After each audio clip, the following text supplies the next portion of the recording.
कि जो चौथा साकेत महायज्ञ जो सतयुग आगमन का होगा, इसलिए समय बड़ा खराब है, थोड़ा बच के रहो। मैंने हर हमेशा मना किया है कि जल्दबाजी मत करो, जल्दी काम शैतान का और धीरज काम रहमान का। मैं ये ऋषि मुनियों की तपोभूमि समझकर आपके लिए ले रहा हूँ कि इसी भूमि पर सुख शांति मिलेगी। और विश्व में कहीं चले जाओ, इतनी बड़ी संख्या ऋषि मुनियों की कहीं नहीं हुई जहाँ बैठ के तपस्या की। आज आपको जंगल में क्यों बुलाया जा रहा? क्योंकि परिवर्तन जंगलों से होगा। वो पिछले युग की तरह खूनी क्रांति से परिवर्तन नहीं होगा। जो तुम आवाज लगा रहे हो, मैंने तुमको मना किया।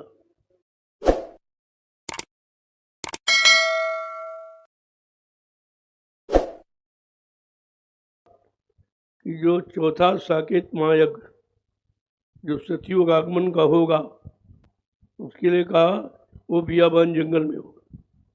जिन लोग कहते हैं बाबा जी धार्मिक स्थलों पर कार्यक्रम करते इसलिए भीड़ हो जाती, धार्मिक बड़ी नदियों में, बड़े शहर कस्बों में करते हैं इसीलिए भीड़ हो जाती, तो मैं वो भी आपको दिखा दिया। ये बियाबान जंगल में हो जाते और ये कोई नहीं कर सकता, ये किसी के बस की बात नहीं है। इतना बड़ा जनमत जंगल में इकट्ठा कर दे और कोई समझ नहीं पा रहा, इसीलिए वो लाभ भी नहीं ले पा रहे। मैं तो सूचना देता हूँ। अब की बार अधिकारियों ने कहा कि आप थोड़ा लिखित दे दीजिए कुछ, तो हम लोग भी आए। कोई नहीं आया, कहीं कुछ नहीं, इनके बस का ही नहीं। मैंने कहा हमको तुम्हारी ज़रूरत ही नहीं है, मेरे पास खुद ही अनुशासित लोग हैं और इतने हैं कि अभी तो कुछ नहीं आए। हर परिवार से एक दो लोग आ पाए हैं। अगर मैं आह्वान कर दूं कि एक व्यक्ति घर में छोड़ देना और सब आ जाओ, तो नैमिषारण्य में कहीं जगह नहीं मिलेगी।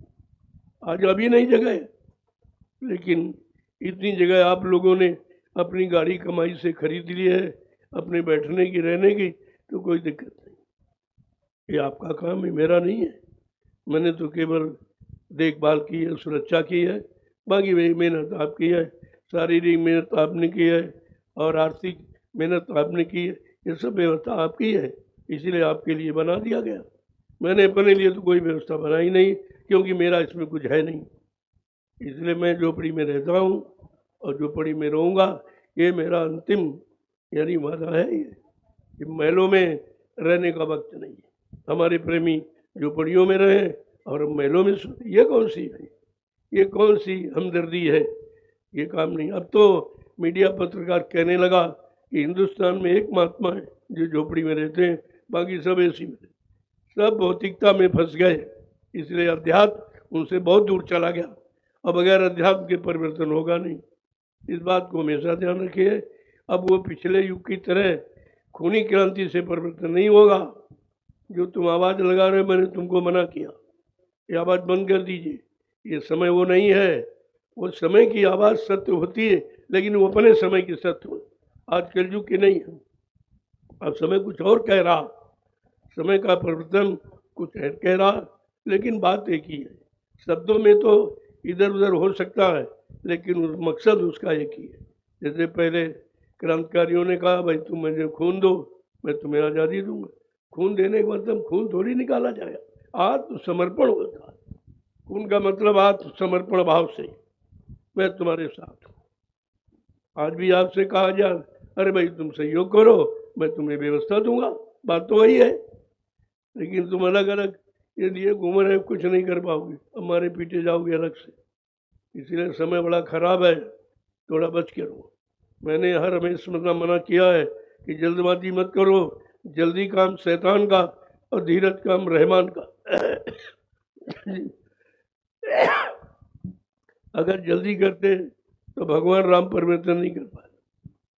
14 बरस जंगल में इंतजारी की, अयोध्या में राजगद्दी पर बैठ के इंतजारी नहीं किया है जंगल में। आज आपको जंगल में क्यों बुलाया जा रहा? क्योंकि परिवर्तन जंगलों से होगा, परिवर्तन झोपड़ियों से होगा, परिवर्तन गरीबों से होगा। ये पहले भी कहा, आज भी कह रहा हूँ कि परिवर्तन गरीबों से होगा, झोपड़ियों से होगा, महलों से, मकानों से, फ्लैटों से परिवर्तन नहीं होगा, क्योंकि वो सब भोग स्थल है। वो भोग स्थल है, योग नहीं। तो आपको विचार करना चाहिए मैंने जंगल का चुनाव क्यों किया? मैंने जंगल नहीं खरीदा है, ऋषि मुनियों की तपोभूमि खरीदी। ये भी लोग नहीं समझ पा रहे हैं कि आखिरकार भाई जंगल झाड़ी गड्ढे बनाने क्यों खरीदे जा रहे? तुम्हारी दृष्टि में कुछ और है और मेरी ज्ञान दृष्टि में कुछ और। मैं ये ऋषि मुनियों की तपोभूमि समझकर आपके लिए ले रहा हूँ कि इसी भूमि पर सुख शांति मिलेगी। और विश्व में कहीं चले जाओ, इतनी बड़ी संख्या ऋषि मुनियों की कहीं नहीं हुई जहाँ बैठ के तपस्या की। बात ही नहीं लोगों की समझ में आ रही। इसलिए दुकानें लगाना बंद करो। फिर एक बार कह रहा हूँ, दुकानें लगाने बंद कर दीजिए। भारी मार कुदरत की तरफ से पड़ेगी। काम दरबार का है, दुकानें काम नहीं करेंगी। दुकानों में सौदा बिना पैसे का नहीं मिलता है और दरबार में लुटाया जाता। कितना अंतर है, इस अंतर को आप नहीं समझ पा रहे हो। तो इतने दिन क्या सत्संग सुना आपने? इधर उधर इधर उधर, कहीं कुछ नहीं, कुछ भी नहीं है। जब दरबार से नहीं ले पाए तो दुकानें आपको क्या दे देंगी? दुकानों से क्या परिवर्तन हो जाएगा? कम से कम ये भी दरबार में सच्चे सदगुरु के दुख दर्द मिटाए जाते हैं। दुनिया के सताए लोग जहाँ सीने से लगाए जाते हैं। ये दरबार ये है, वहाँ ये है कुछ सेवा दो, पैसे दो, अन्न दो, ये दो, तुम्हारा लेके तुम्ही को खिलाना। ये कौन सा धर्म है? ये कौन सा धर्म है कि गाय का दूध गाय को पिलाना? कहते हम दान दे रहे हैं, हम धर्म करते हैं। कितनी बड़ी भूल है। उनसे भी कह रहा हूँ, अभी चुपचाप हो जाइए। अगर ना आना है, हमको तुम्हारी ज़रूरत नहीं है और तुमको ज़रूरत तो आ जाइए, नहीं चुपचाप बैठ के भजन करो। हम तुम्हें बुला क्या करें?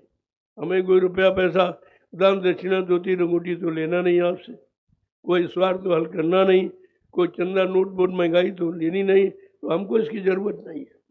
लेकिन ज़रूरत है रक्षा की, ज़रूरत है हिफाजत की, ज़रूरत है शांति की स्थापना की, ज़रूरत है सबको जीवात्माओं के कल्याण के लिए भजन कराने की। तो भजन कराने का विषय है, लेकिन भजन आप कैसे करोगे? अशांति है। बगैर शांत, बगैर एकांत में भजन होता है, इसके बगैर नहीं होता। शांति भी नहीं है, तरह तरह की अशांति, पारिवारिक है, सामाजिक है, शारीरिक है, तमाम मतलब यानी एक तरह से शरीर में बीमारियां हैं, वो भी अशांति है। परिवार में उलझने हैं, तमाम समस्याएं हैं, वो भी उलझन है, वो भी अशांति है। तो भजन आप करेंगे तो कैसे करेंगे?